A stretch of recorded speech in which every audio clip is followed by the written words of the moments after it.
Please be seated.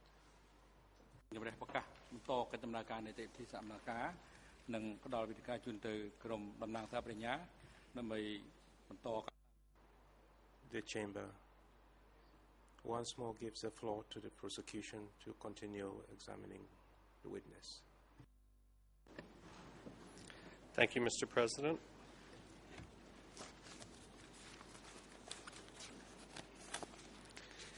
Mr. Witness, I want to turn to the subject of the Vietnamese people who lived in Tram Coc district. What can you tell us about what happened to the Vietnamese people who lived in Tram Coc and Tacau province after the 17th of April, 1975?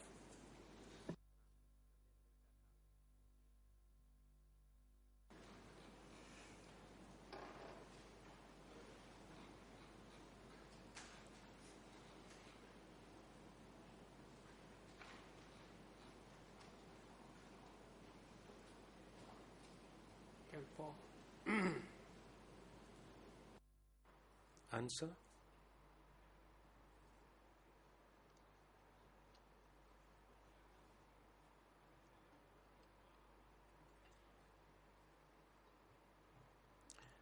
At the time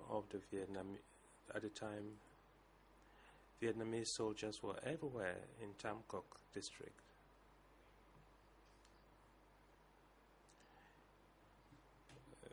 It wasn't only civilians.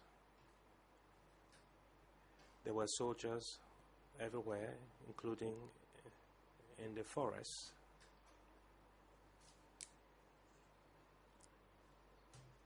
The Vietnamese were engaging in commercial activities with the Cambodians, and Vietnamese soldiers and Cambodian soldiers facilitated such commerce. In order to engage in such trade, they needed our authorization.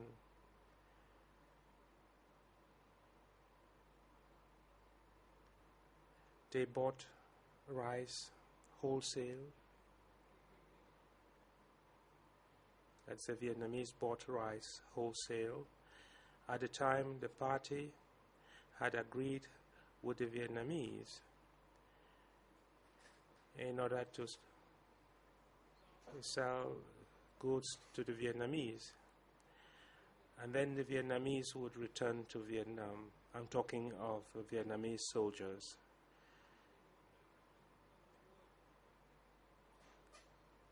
The Vietnamese were repatriated in 2 days.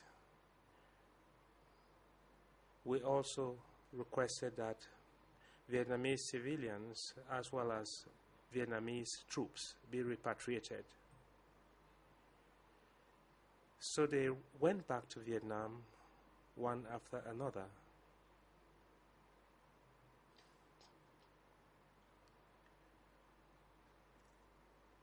And that is how we were able to restore peace between Cambodia and Vietnam.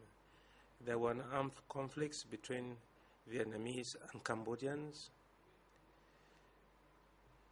Vietnamese civilians and Cambodian civilians also lived in peace. That is what happened.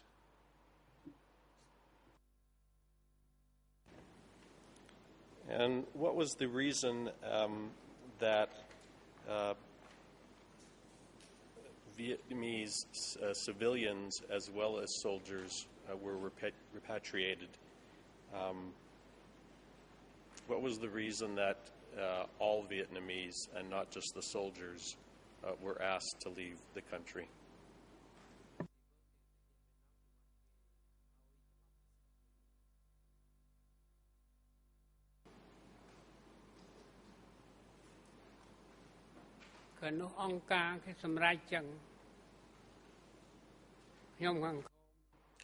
The decision was taken by Angkar. I was a low-level officer, and I could not understand the principle underpinning such decisions. They accepted our request that they be returned back to their country in order to live together.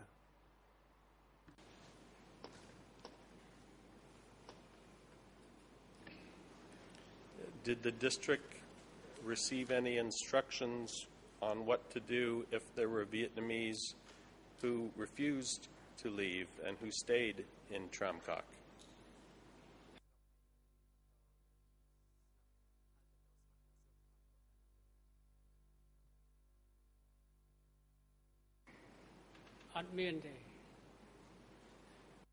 Answer: no.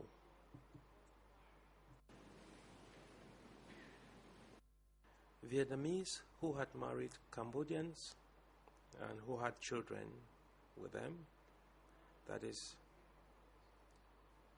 mixed blood, Vietnamese were authorized to live together with their spouses. There were no problems with that category of people.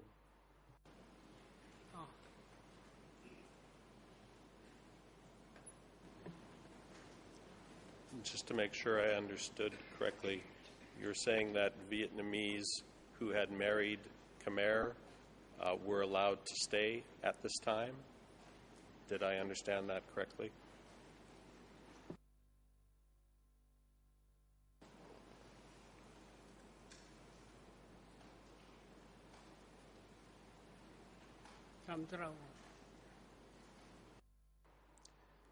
Yes, that is correct. And do you remember whether there were any Vietnamese who were not married to Khmer who refused to leave and stayed in Tram Coc?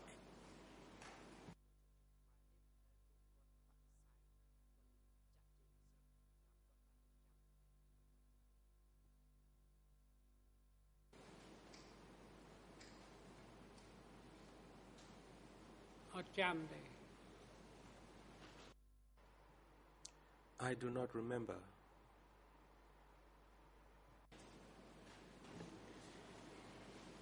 Do you remember whether in this arrangement with Vietnam, whether there were exchanges in which when the Vietnamese were sent to Vietnam, Khmer Krom were sent to Cambodia?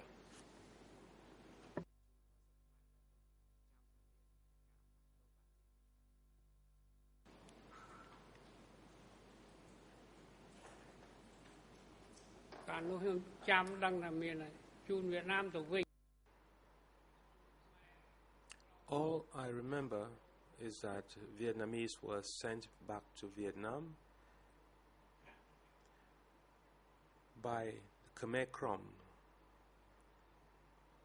in Cambodia.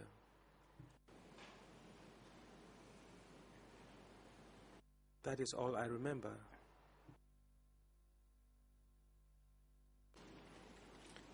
Could you explain what you meant by that? In the translation I got was that Vietnamese were sent back by Khmer Krom. Could you explain what you meant by your last answer?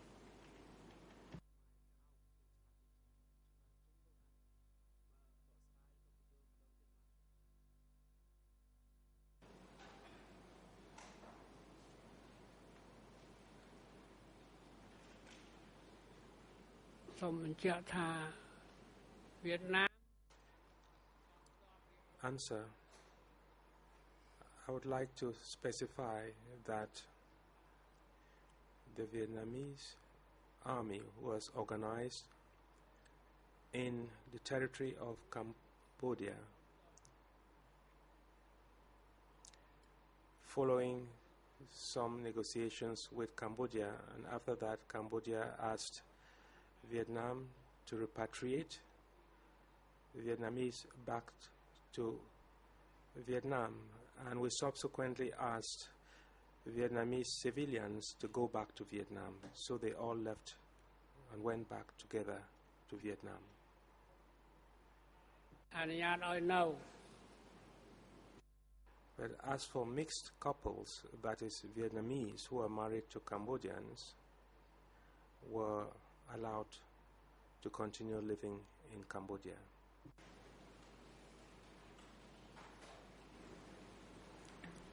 Mr. President, with your leave, I'd like to provide a document to the witness to see refresh his recollection on this. It's document E3 2048 at Khmer ERN 00079090, English 00276 through 64, and French 00611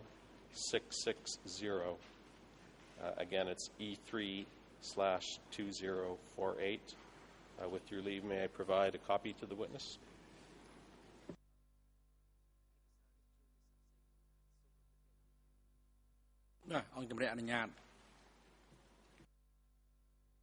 President, please proceed.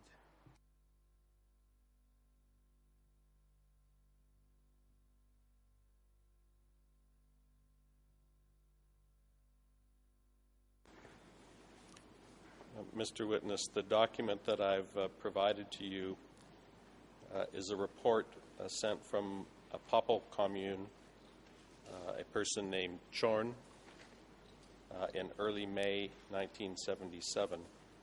And the reference I want to ask you about is the first paragraph, which states, refers to 64 Khmer Krom families, a total of 228 people, having been received in an exchange with Vietnam. Does this refresh your recollection on where there were exchanges arranged in which Vietnamese were sent to Vietnam and Cambodia received Khmer Krom from Vietnam?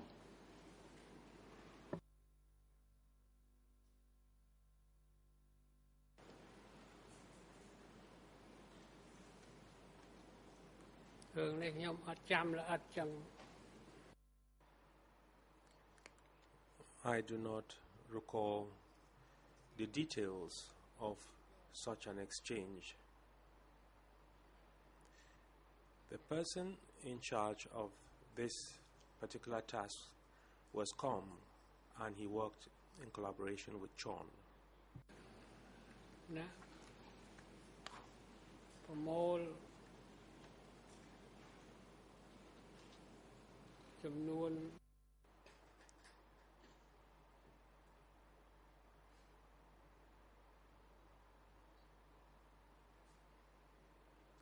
Chon was tasked with assembling all war prisoners in all the communes and all the districts,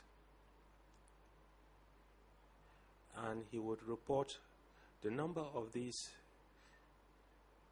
persons to the superiors in order that the district officials be informed, and the officials at the level of the district would inform the sector, and subsequently clothing was distributed to those refugees. So there were very specific sections tasked with such work.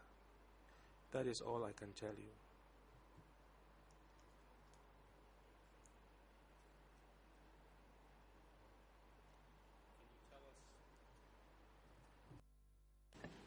Can you tell us who Chorn was?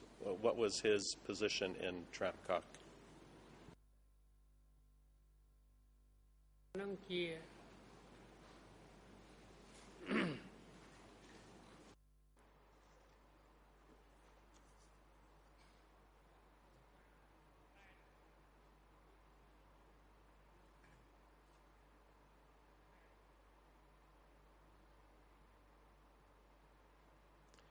Chon was a mobile worker He moved about in the sector, running errands. At the time, all districts were under the sector.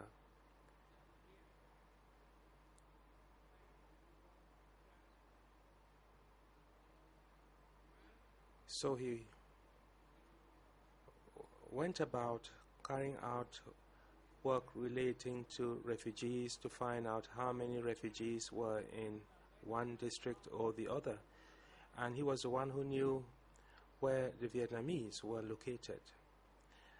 As for myself, I was only in charge of clothing and rice supplies.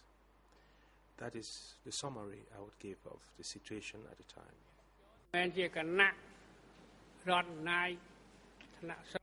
May I also point out that Chon was not one of the district officials,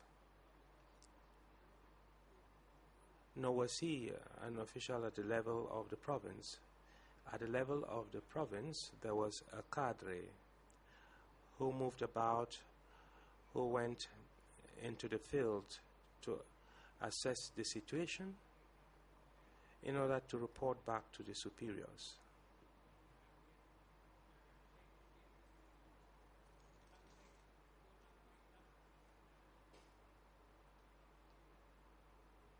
So he was there to assess and identify the needs of the people in order to meet their expectations.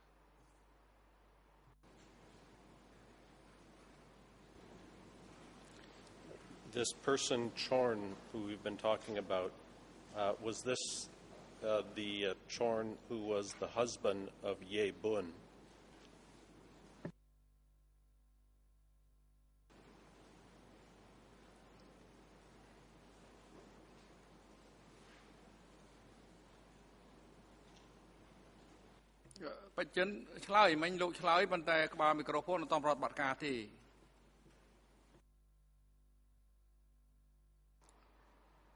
President, witness, please answer the question because your microphone was not on when you were speaking.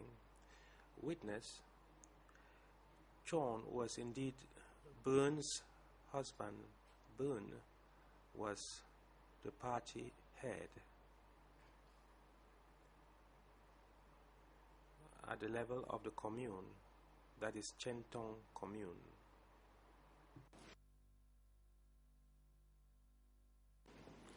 And at some point, did Chorn become the chief of Popol commune?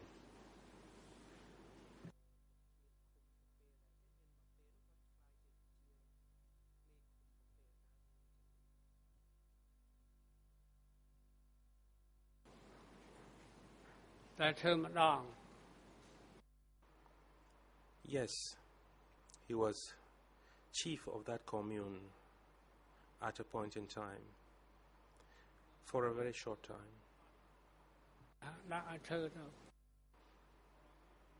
That was because at the time there was no one in charge of that commune. He was subsequently removed to take care of mobile units, and someone came to replace him in that position.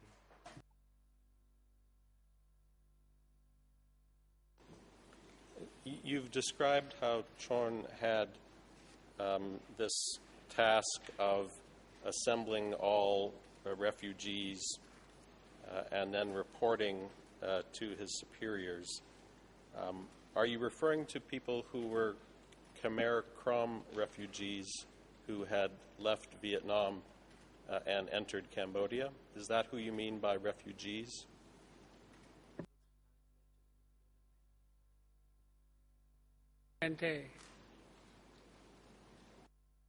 Answer, no.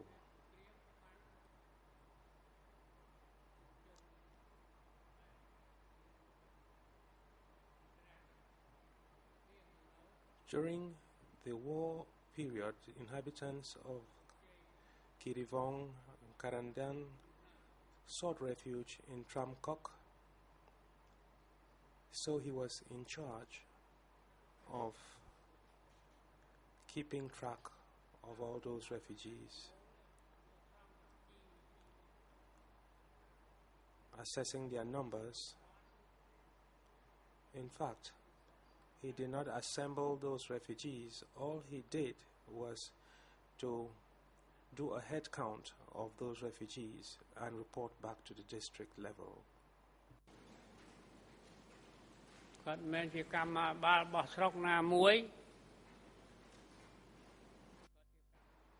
He was not a cadre of the district committee. He was a cadre at the level of the sector and who was assigned to carry out those tours.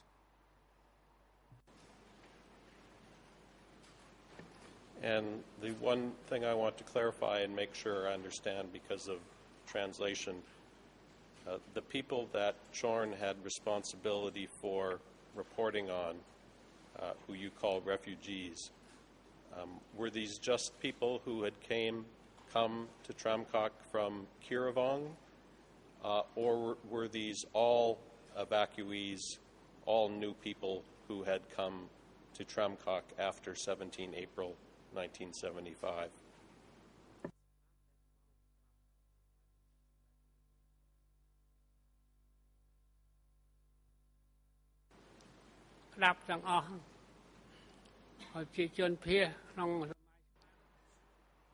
Everyone, all the refugees,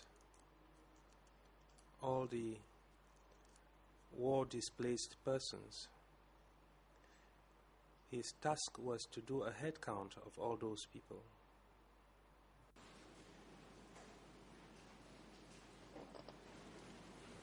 And one more, just so I'm clear on this, did this include the people who had been moved from Phnom Penh starting on 17 April 1975?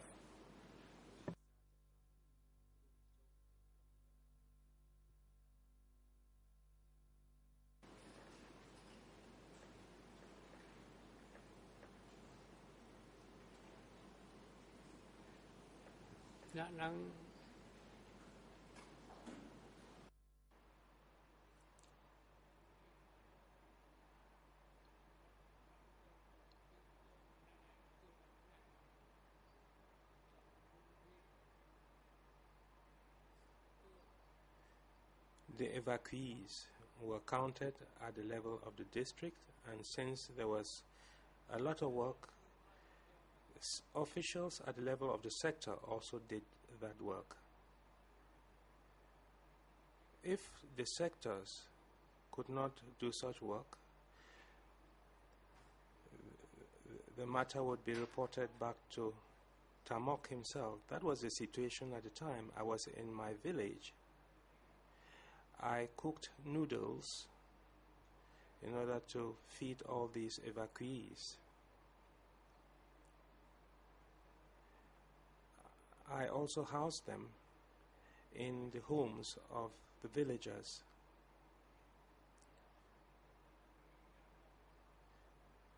Some of the refugees were widows, and they were housed in homes where there was some space for housing such people.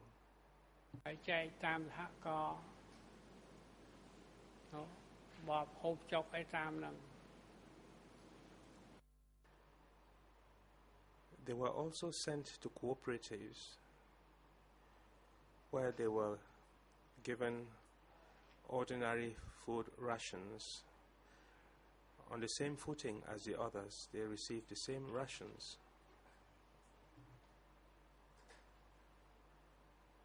They were also assigned huts that were thatched with leaves.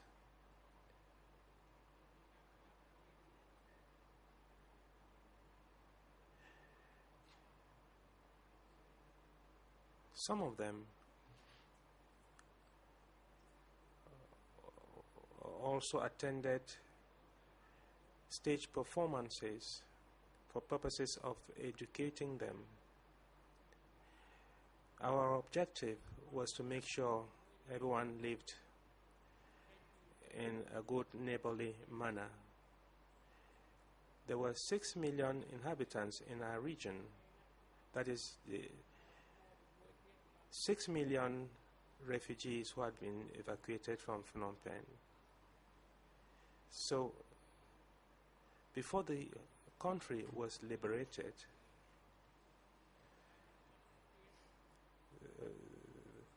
there were food rations for everyone, and when the new people arrived, there were about 6 cans for 6 people. I'm talking of the situation that obtained when the economy was prosperous. As for places where there wasn't enough food, living conditions were harder.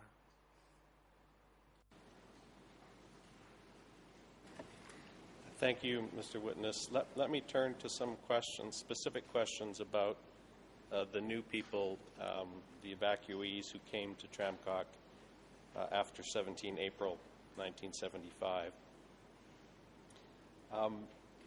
Did you know a pagoda in Tapem commune called Wat Champa Loop?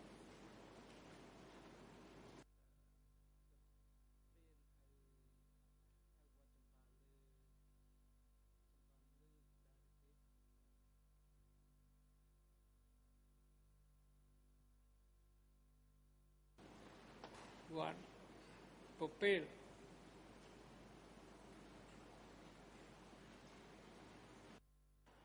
The Popel Pagoda?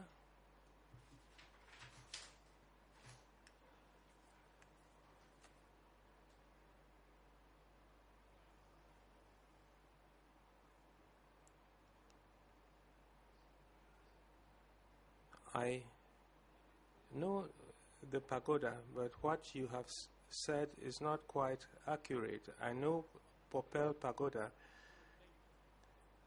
That pagoda is not the Champalou Pagoda. Popel Pagoda is in Romleu, but the Champalou Pagoda is in Ankasound, it's in Antasound, to the west of Antasound. That is the situation as regards the geographical location of those pagodas. Yes, I think we're talking about the same place. My question may have been translated. My understanding, it was in Tapem commune, not Popel commune. But you knew this Wat Champa pagoda. My question was Wat Champa one of the places where evacuees were gathered when they arrived in Tramcock district?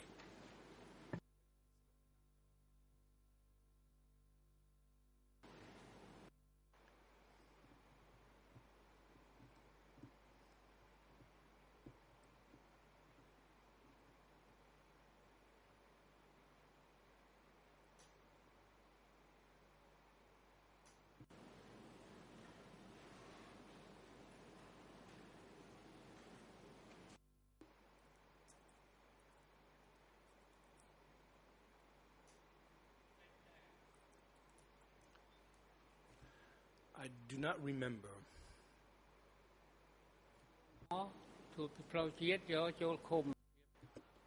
I welcomed them on the national road, and I took them to the commune, and then they were very few of them who traveled to Champaluk Pagoda, and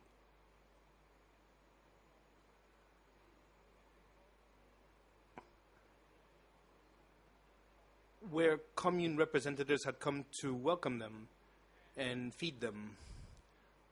So many commune chiefs had come to welcome them in order to bring them to their respective communes.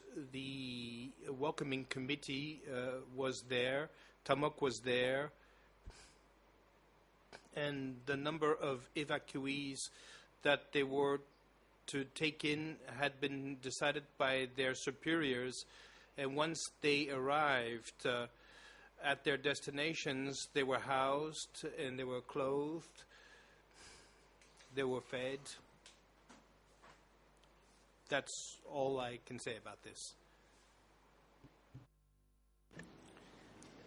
Let me see if I can refresh your recollection a little by reading a number of some of the testimony that we've heard so far about Wat Champa Luke. A witness who testified in this trial, Kao Chandera. This was in E1/255.1 on the 2nd of February 2015 at 13:46 to 13:49 in the afternoon. He lived right next to the Wat Champa Luke Pagoda and testified that he saw thousands of evacuees gathered there and that he also saw Tamok there. And before the chamber is a OCIJ statement from a cadre who worked at the Tramcock district office, who I must identify now as 2 TCW 822. In his statement, E319.1.32 at answer 113, he gave the following testimony. Question: what do you know about the killing of soldiers, families of Law Nol soldiers and civilians in Takeo province? Answer: at that time, the Khmer Rouge announced their victory. Phnom Penh is defeated.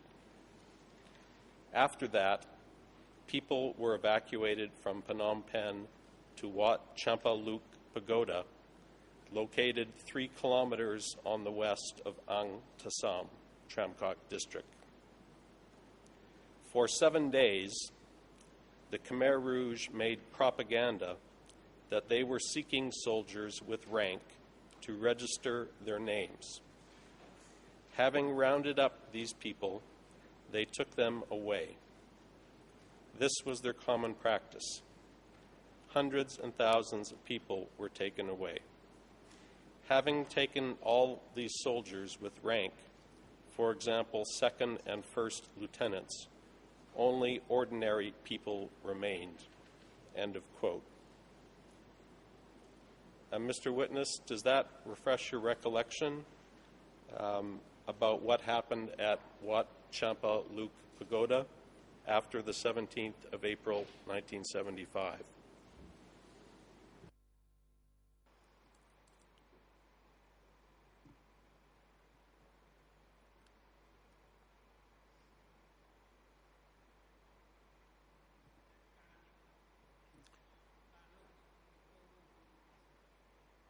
Back then, I did not partake in this kind of work. Krom was present. She was representing the party.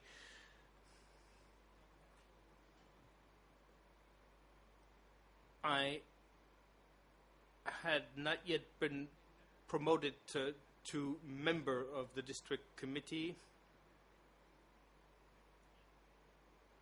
The district chief was in charge of the logistics.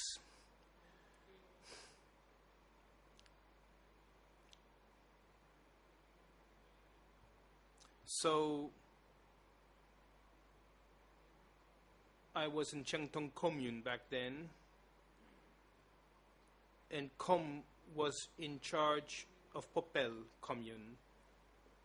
But I saw nothing regarding the officers of the Lon Nol Army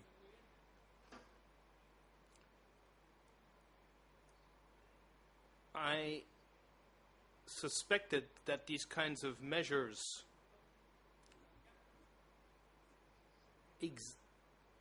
had been taken against the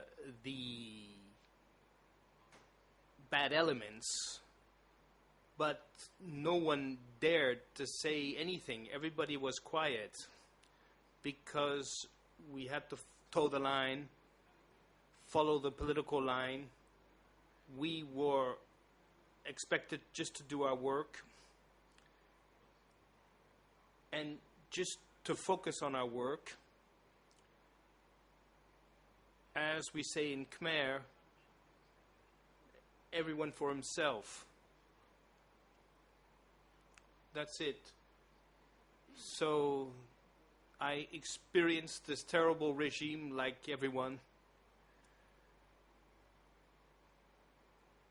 Thank you. You mentioned a little while ago that Tamok was in Tram Kak following the 17th of April when evacuees arrived. How long was Tamok in the district? And do you know whether he was at Wat Champa Luke?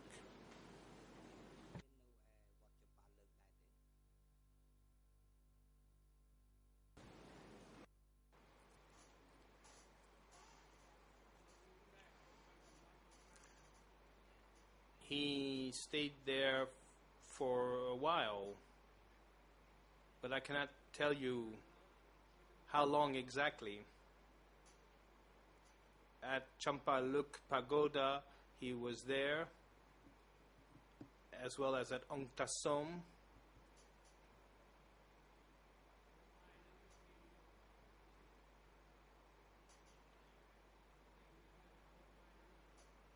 He would eat over there, and he would work elsewhere. So he never stayed put. He never would stay put in a given place. So we had to move around because it was wartime.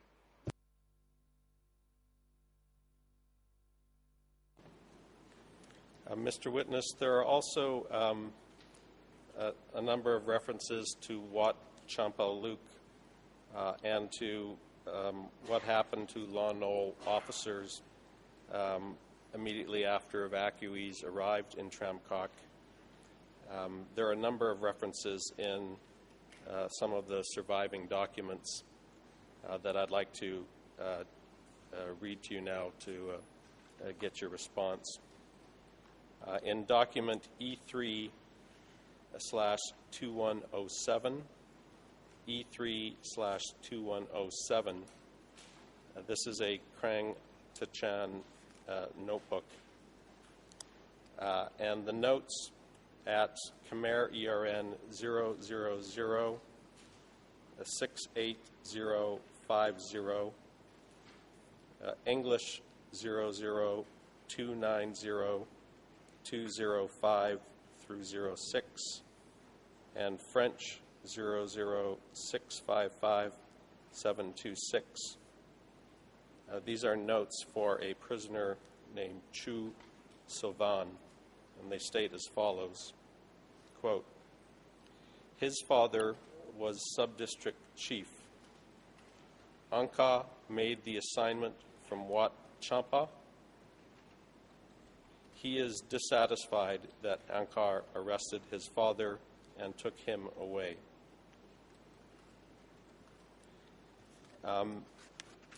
Mr. President, there are two documents that I'm going to be using with this witness, this E3-2107 and also a notebook E3-4095. With your leave, I'd like to provide those to the witness and his counsel so that they have the opportunity to read the names as I ask these questions. So I'd like to provide, with your leave, documents E3/2107 and E3/4095 to the witness.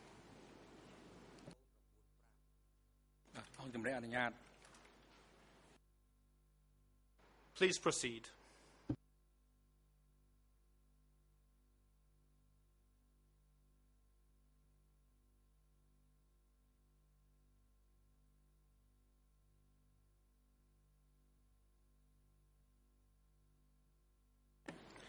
So, Mr. Witness, and perhaps your counsel can help you with this. In E3/2107, the reference I just read was at Khmer page 000-68050. It was a reference for a person, notes from the interrogation of a person, Chu Sovan. And the second excerpt I'll read from this document, same document, is at Khmer 000-68068, English 00290-236, French 00655-751. These are the notes for a prisoner named Sam T, which read, quote, husband in the military, a second lieutenant in Phnom Penh. Angkar arrested the husband right after they arrived, end of quote. In the other notebook I provided, E3/4095, if you look at Khmer 00271-130, that's 271130, English 00747-296, French 00721-270. There is the following note for a prisoner named Sok Sani, a former primate in the Takao military police. Quote, shortly after the liberation, Angkar listed and took away all those with military ranks, none of whom are staying with us nowadays. Now it's making the military list once again, targeting us or someone else, end of quote. And the last excerpt I want to read to you is from document, a different document, E3/2048, E3/2048 at Khmer 000-79089, English 00276-562-63, French 00611-659. This is a report to Tram Kak District Angkar from Chiang Torn Commune, identifying two former Law Nol ranking officials. The note, though, that I want to refer you to says the following. His father was a map draftsman in Takao. When we liberated it, he came out to Wat Champa, and our Angkar removed him. So I've read to you, Mr. Witness, a number of excerpts from documents recounting removal or arrests of Law Nol ranking officials when people arrived in Tram Kak, including at Wat Champa. Does this refresh your recollection that there were arrests and removals of ranking officers following the 17th of April 1975 in Tram Kak District?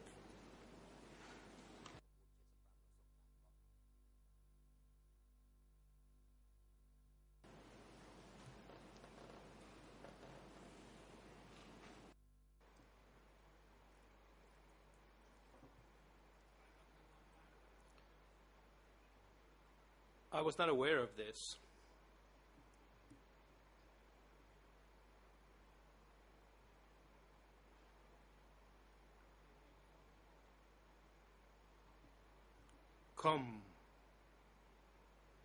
Was the district representative, and I was at a lower level.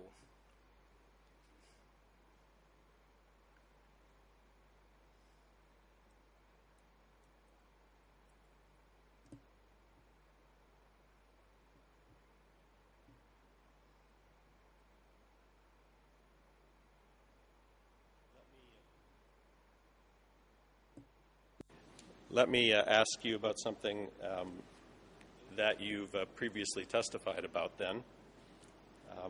When you came to this court in 2013, on the 1st of July 2013, and I'm citing here to your trial testimony, it's E1/215.1 at 11:39 in the morning. You were asked the following question: is it right that Ankar gave instructions about purging enemy officers? Answer: yes, it is correct. And in the afternoon, you were questioned by defense counsel about how you knew this. And you gave this testimony, and this is the same day at 15:04 through 15:08 of the afternoon. Quote, question: how did these instructions reach you? How did you know that such policy or plan apparently existed? Answer: there were meetings. These kinds of things were not learned during education sessions, but they were learned in meetings at the sector level. Continuing below. Question: who instructed you or who told you to purge enemy officers? Answer: the people at the upper echelon. Because at the district level, we reported to the sector and the sector to the zone. So we followed the instructions from the upper echelon. Question: but what kind of instructions, and who were the people telling you this? Answer: people at the sector level who instructed this. They had to conduct purges, and thorough inspection would be carried out before people would be purged. In other words, investigation into the people's conduct and whether they were falling into the categories of those who had to be purged. End of quote. A follow-up question to you about this testimony you gave is, who was it at the sector level who gave these instructions?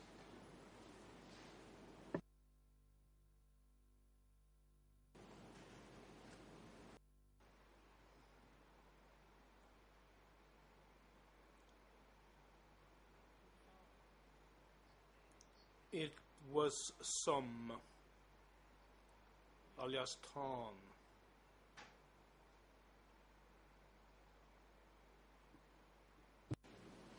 And when and where was it that Sector Secretary Soam gave these instructions?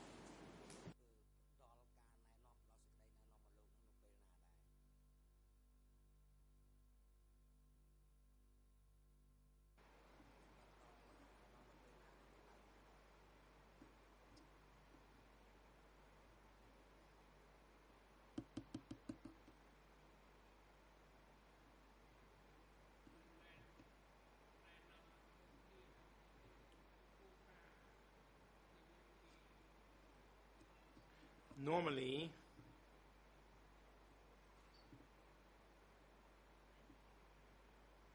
well, it was the party line, in fact.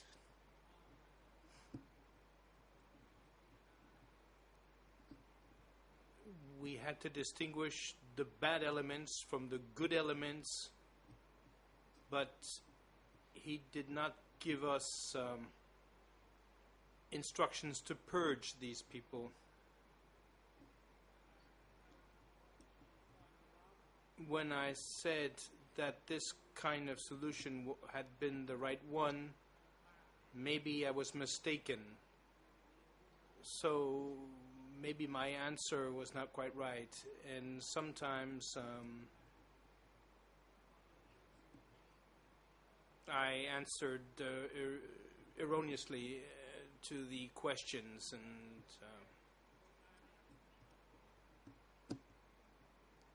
I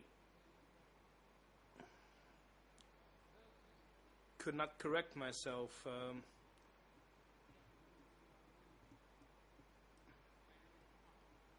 I could not obey the orders. That day I was really tired, and I was bombarded with questions. So I said, I would just say yes, yes, yes. So please accept my apologies for my mistaken answers. So I would like to indeed correct my answers now.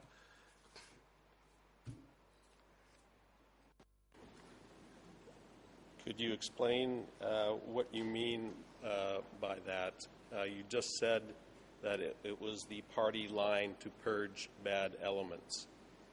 How did you know that it was the party line to purge bad elements, Mr. Witness?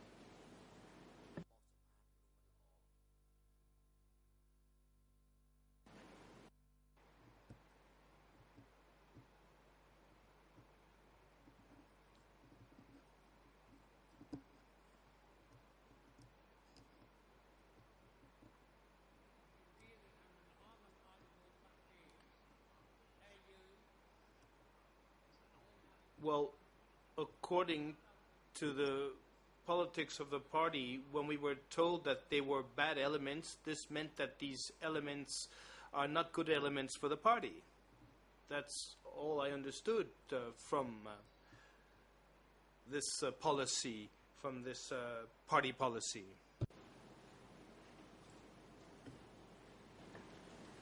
Let me ask you a very specific question, Mr. Witness.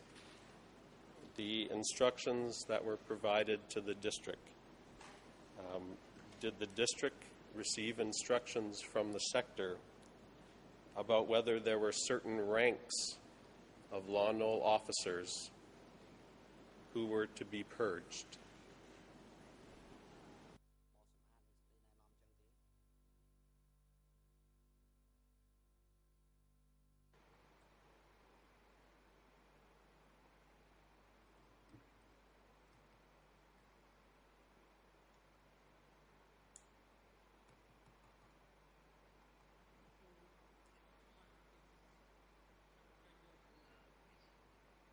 I don't understand your question clearly. Can you please be more specific? Let me try this another way. One of the key pieces of testimony this court has heard came from the former deputy chief of Tramcock District Hospital, a witness named Rial Son. And in his testimony at this trial and in his OCIJ interviews, specifically I'll reference E3/5511 at answer 9, and also E319.1.21 starting at answer 40. He gave the following testimony about instructions that were provided in Tramcock District. Quote, "The chiefs of the district, the communes, the villages, and unit members were invited to attend a conference. The conference participants were informed of what categories of people to be purged. The conference was attended by the district committee. there was a planned purge. People who were targeted to be purged included soldiers from the rank of adjutant or warrant officer and above in the Army, and from first deputy chief and above in the administration. End of quote. Now, Mr. Witness, did the district chief or district committee have authority itself to decide that certain groups were to be purged? Or was that something that could only be decided at a higher level?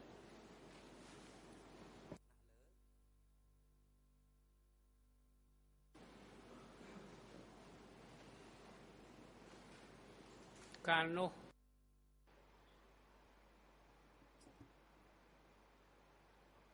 Back then, it was Com who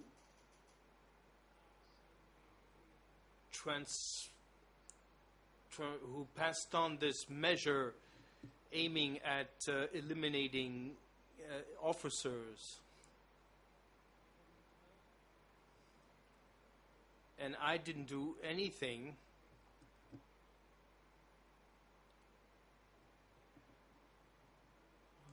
The communes executed that order instead of me. Back then, during the meeting, I said that there were good people and bad people.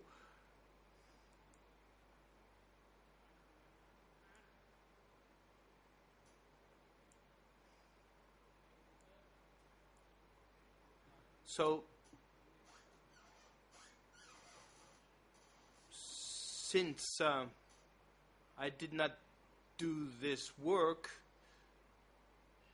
the others took charge of doing that work instead of me. That's all I dared to do back then.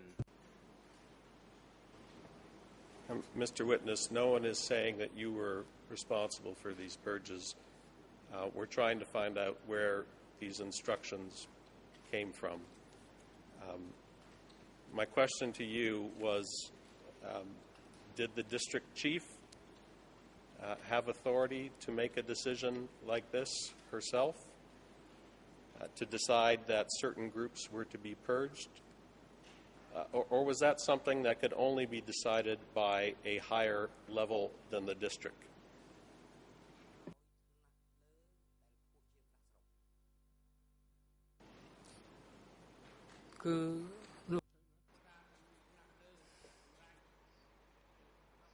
This kind of decision could only be taken at the higher level.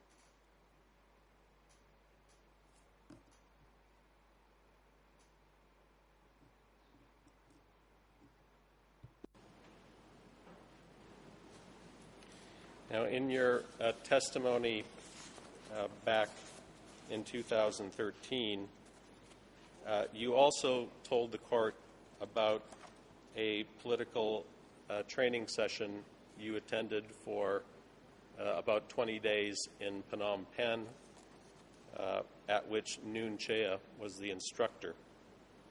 And at E1 215.1 of your testimony, at around 11:31,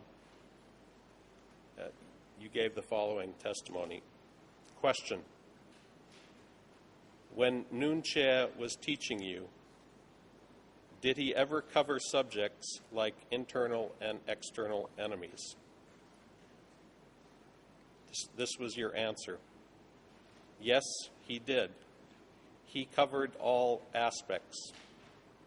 Without having covered the subject of enemies, people would never know how to identify enemies from friends. End of quote. My question for you today, at this 20-day-long political training session run by Noon Chea for the district secretaries, did he talk about Lon Nol officials and soldiers or remnants of the former regime? Are you able to remember, I realize this was a long time ago, are you able to remember any discussion by Nuon Chea on that subject?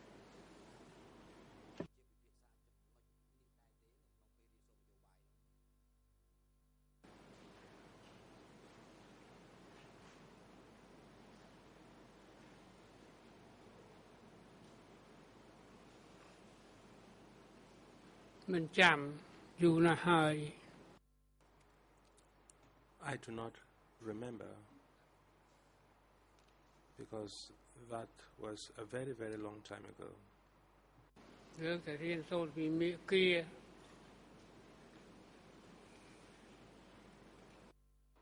regarding study sessions and the party line, which consisted in making the distinction between ordinary people and the enemy in the liberated zone. It was said at the time in the liberated zone that those who served the interests of the enemy were considered as the enemy, and those who had been in the zone under Lonnal were enemies. As regards the people who were evacuated from Phnom Penh, some of them who took part in our struggle to produce rice were with us and they supported us. But in Phnom Penh, it was necessary to do a census. So it was difficult for us to consider everyone as the enemy. If we considered everyone as the enemy, we would have lost a lot of our influence, we would have lost a lot of our supporters. That was what was said at that time during the meeting as regards the political line of the party. They also talked of the class struggle, the repressed class,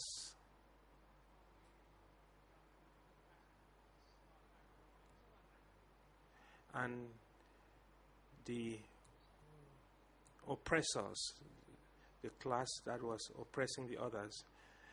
As regards the class struggle, it was important for everyone to improve their status, to improve themselves. So it was not a question of pointing, accusing fingers and saying such and such a person is a traitor. In order to be promoted or to climb up the ladder, people were not supposed to do that.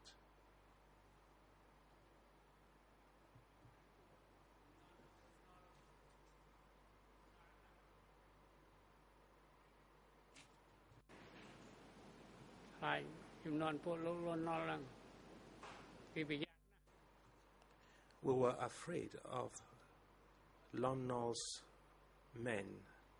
We had to be vigilant.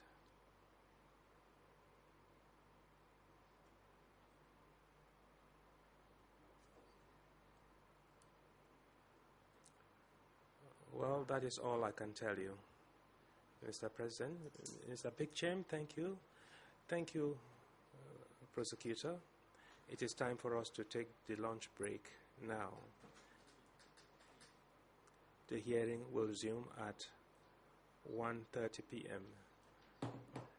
Court officer, please take the necessary measures to ensure that the witness is able to properly rest during the break and bring him back at about 1:30 as well as his duty counsel.